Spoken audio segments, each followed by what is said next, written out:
Welcome to our channel. If you want to enable parental controls for accessibility features on iPhone, follow this quick guide to manage and restrict accessibility settings for younger users. Step 1. Open the Settings app on your iPhone by tapping the gray gear icon on your home screen. Step 2. Scroll down and tap on Screen Time to access parental control and restriction settings. Step 3.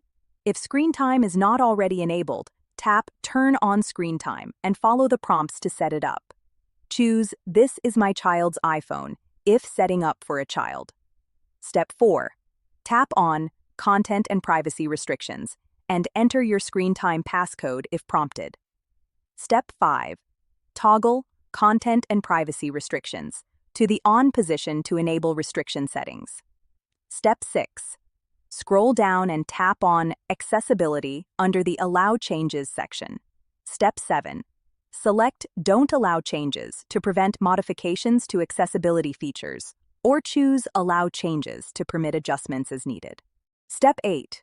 Review other accessibility-related restrictions and configure them according to your preferences for parental control. Step 9. Exit the Settings app. The parental controls for accessibility features are now active and will prevent unauthorized changes. Don't forget to like this video and subscribe to our channel.